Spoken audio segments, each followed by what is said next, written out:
I am 25 years old and currently a housewife. My husband Michael and I originally knew each other from work and saw each other often. I was attracted to Michael's caring and dependable nature, and I approached him. We started dating, and 2 years later we were married. Since our marriage, the three of us have been living with my mother-in-law at his parents' home. It seems that Michael's father passed away when Michael was very young, and my mother-in-law has raised Michael by herself all this time. Michael has always been very protective of my mother-in-law. When we got married, we thought about living two of us, but decided to respect Michael's desire not to leave my mother-in-law alone. Even if you have to live with my mother-in-law, that's fine with me. Are you sure about that? I think my mom would be happy too. I chose to live with her because I wanted to take care of Michael's loved ones as well. I had no idea that it would turn out like that at that time. As soon as we moved into my parents-in-law's house, my mother-in-law began to snore at her daughter-in-law. When we got married, we were both still working and I came home late from work, so I often asked my mother-in-law to cook dinner for us. Thank you for dinner, mother-in-law. Was it good? Yes, it was. Can you teach me how to cook it next time? Of course. In front of Michael, my mother-in-law was very kind, but once we were alone in the kitchen, she became a different person. My mother-in-law, I help you to wash dishes. Of course. Did you intend to make me do all the washing up? No, I didn't mean. Just get on with it. Yes. She said this in a very cold way, without making eye contact with me. I'm appalled that you would make me cook for you, even though you're my daughter-in-law. But it was my mother-in-law who insisted on cooking.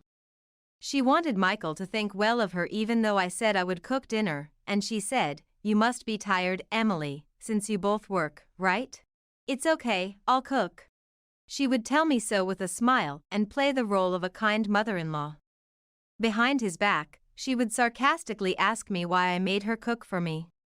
Michael naturally had no idea what my mother-in-law was like behind the scenes, so he told me, "Mom says so, too, so why don't you have her cook dinner for you?" It's okay to take advantage of my mom's kindness. I couldn't refuse and asked my mother-in-law to cook for me, and the next day she said, "Why did Michael get such a wife? She can't even cook well, isn't she a disqualified wife?" She said that to me when we were alone. Don't keep working forever, become a full-time housewife and support Michael. She often told me to become a full-time housewife. My mother-in-law seems to be dissatisfied with my working and has repeatedly told me, "If you can't manage both housework and work, then quit your job." She has repeatedly told me so. I thought about talking to Michael about it, but he was very protective of my mother-in-law, and it would be hard for Michael and my mother-in-law to get on bad terms because of me. I couldn't talk to Michael about it, so I just endured it. But she still pestered me day after day, so I decided to quit my job and become a full-time housewife. I gave my resignation notice half-heartedly, thinking that I would say to my mother-in-law that you would have no complaint. To be honest, I didn't want to quit because I liked my job and was able to buy things I liked. I also wanted to save as much money as possible for our future, but I was fed up with my mother-in-law repeatedly telling me to quit. After I became a housewife, I started doing all the housework. I also started cooking every day. However, my mother-in-law's darkness never disappeared. Today's meal was bad. What do you mean? Did you do your bride training properly? She said sarcastically in a voice that Michael could not hear. But Michael said it was delicious. Michael is just trying to be nice to you. It was really bad. I'm sorry. There's no point in quitting your job. You might as well have been earning money. You were the one who insisted that I should quit. I screamed in my mind.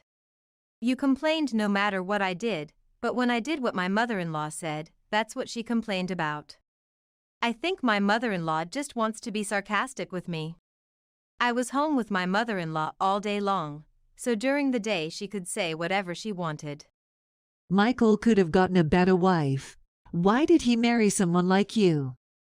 Well, You're not beautiful, you're a bad cook, and you can't take care of herself. You don't have any good qualities. I'm sorry. She kept following me around while I was doing the housework, not helping me and just being sarcastic. Hey, there's dust in the corner here. Oh, I'm sorry. Can't you even clean up? I'll make you do it all over again from the beginning. I'm sorry. You should at least help me a little. I thought so in my mind, but I didn't know what she would say if I talked back. It would probably come back to me many times over, and I decided to just listen. I couldn't talk back or even talk to Michael about it, so the stress just kept piling up. Then one day, I ended up having a high fever of over 39 degrees. I had not been feeling well since the night before and wondered if I would get better after sleeping. But by the next morning, it was even worse. You look pale. Are you okay? Michael, who was getting ready to go to work, asked worriedly. My head hurts and my joints hurt, and my body feels really tired. Did you catch a cold? Did you take your temperature? I just took it and it was 39 degrees. What, 39 degrees? That's tough. Michael hurriedly brought me a wet towel and a drink. I'll leave some water and medicine here for you to drink after you eat. I'm sorry. It's time for you to go to work. If I hurry, I can make it in time. If you are in pain and can't help yourself, why don't you ask my mother to come in and accompany you to the hospital? I guess so. Michael said so, but I can't ask my mother-in-law to do it. What would she say if I told her I caught a cold? I shuddered just imagining it. Well, I'm going to work. Take care. I hoped that if I stayed in bed for a while, my condition would improve a little, but it never got better, and it just kept getting harder and harder. My body was dizzy, and I could barely stand up. As expected, I could not even go to the hospital on my own without my mother-in-law accompanying me. Just as I was thinking this, the bedroom door suddenly opened. How long are you going to stay in bed? That's enough. My mother-in-law came into the bedroom, yelling at me. I'm sorry, I caught a cold. A cold. You just overslept and made excuses like a child. No, I didn't. My mother-in-law thought I was making excuses and didn't listen to me at all. It's been 39 degrees and I'm not feeling well. If it's possible, I'd like you to accompany me to the hospital. Why should I take care of you? If you want to go to the hospital, go alone. Don't depend on me, okay? My mother-in-law threw terrible words at me in spite of my weakness. More importantly, has my breakfast been ready yet? Don't just lie there pretending to be sick, get on with it. I felt like talking back, but I didn't have the energy to do so. I was so sorry, but I don't think I can make it today. When I said this, her face changed color and she became angry. Are you still my daughter-in-law? If you are, you're supposed to cook even if you are a little sick, right? If you can't even do that, I'm going to have to ask you for a divorce. She went on and on. If I didn't cook, she would keep insisting until I did, so I had no choice but to cook.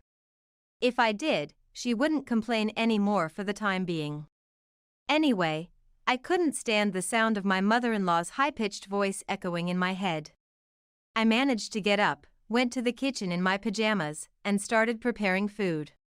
At first, I decided to serve leftovers from yesterday, bread, soup, and frozen fried chickens that I had defrosted. She might say I'm lazy, but it was hard for me to cook even this much food now. It took more than twice as long as usual. Just as I was about to call my mother-in-law, I received a phone call from Michael. How are you feeling? I've even worse than before. I see. I was worried after all, so I left work early. I'm on my way home now. Michael was so worried about me that he went out of his way to come home early. Thank you. Michael's kindness almost made me burst into tears. Can I keep the phone connected? Well, okay, but I'm arriving home soon. Okay. I called my mother-in-law to the dining table with Michael on the phone. Mother-in-law, breakfast is ready. She came out of her room and glared at me. How long is it taking you? It's already late. You really are a useless wife. I'm sorry. Geez. What is this meal? It's not cut out no matter how you look at it. There's nothing in the soup but onion, and yesterday's leftovers and frozen fried chickens. As soon as my mother-in-law saw what I had cooked, she was in a frenzy of complaints. How could you be so lazy? Are you trying to harass me?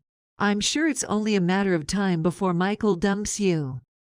I'm sorry, that's all I can cook.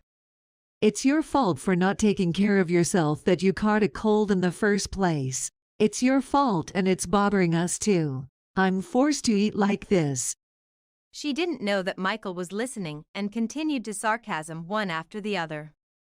After taking a bite of bread, she said, I can't believe you served leftovers from yesterday. Isn't it your job to take care of the leftovers? You should eat it.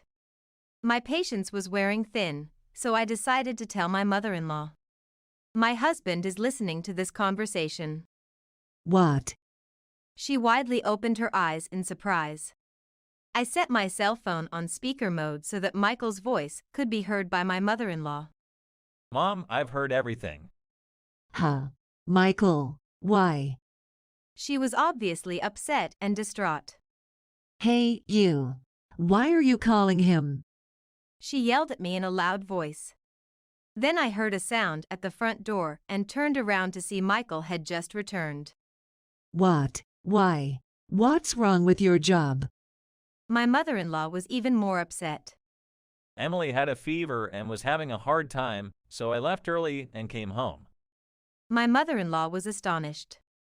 Why did you let Emily cook your breakfast? What's more, why did you let her cook for you and then complain like that? On the contrary, why don't you make her porridge or something? No, it's not like that. What's not like that? Emily has a fever. Do you understand that? Prepare your own meal. Michael was angry with a scary face that I had never seen before. My mother-in-law was shocked because the always gentle Michael was getting angry at her with a terrible sword face, and she started to cry. I'm sorry. I almost laughed when I saw her crying and apologizing over and over again. Perhaps you always say things like that when I'm not around. My mother-in-law seemed very reluctant to say, no, it was more for the sake of Emily's guidance. I was irritated when my mother-in-law started making excuses. For my sake? Please don't make me laugh. I've heard nothing but complaints and sarcasm from you. When I said this, she looked down and fell silent. I was really shocked that my own mother was such a lousy person. If you don't take good care of Emily, we'll leave. No. Even Emily doesn't want to live with her any longer, right? Of course I was at my limit and there was no need to defend my mother-in-law, so I said what I really thought. I don't want to live with her anymore. Then let's leave. It's so sudden. I won't forgive anyone who hurts Emily, even my mom.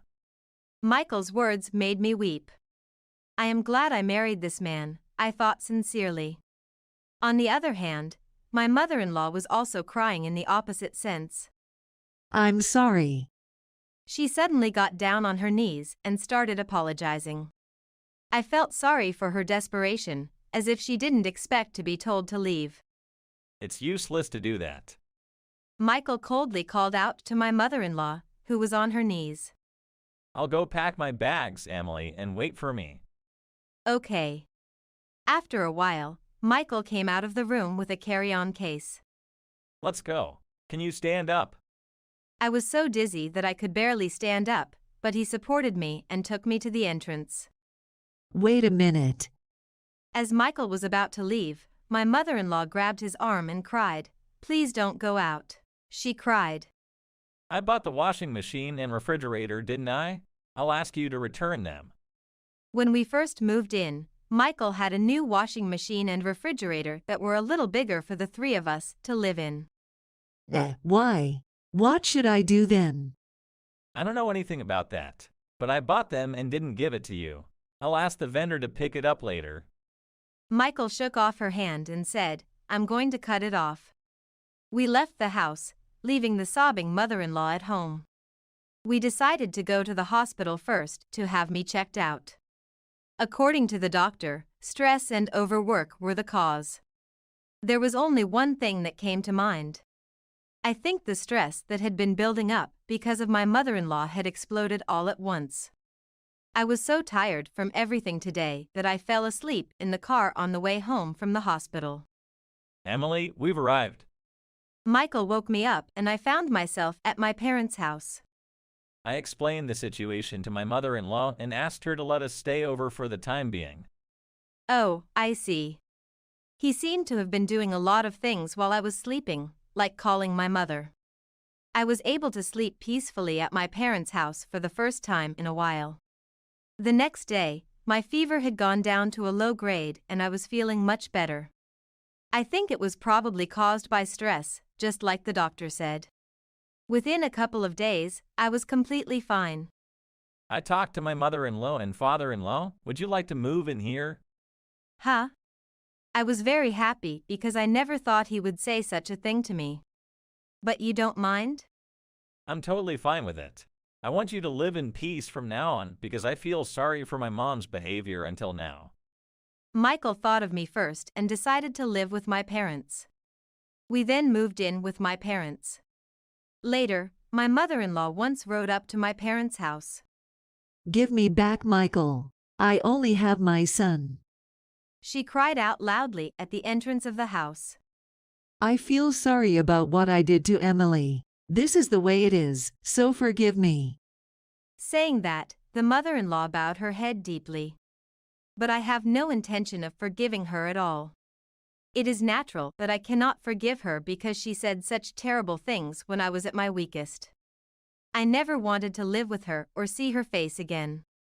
Please leave. I don't want to. I won't move from here until I bring Michael back. My mother-in-law started to sit at the door, spoiled like a child.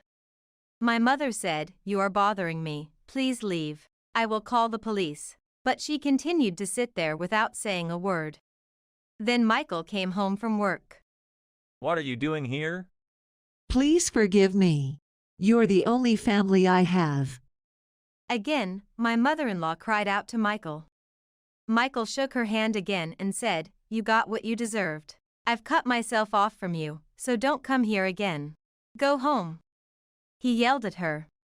Then, "Did your mother-in-law open up again and finally complain to me, you thieving cat?" She then left with a final expletive, as if she wanted to complain to me.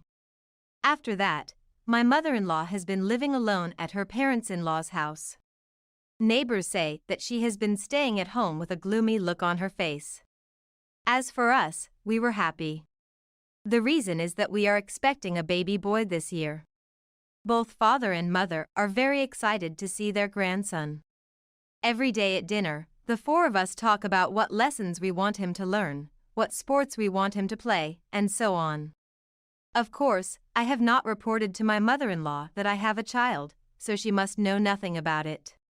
I felt really sorry for her because she would not be able to see her son or grandchildren because of her own words and actions, as if she were someone else.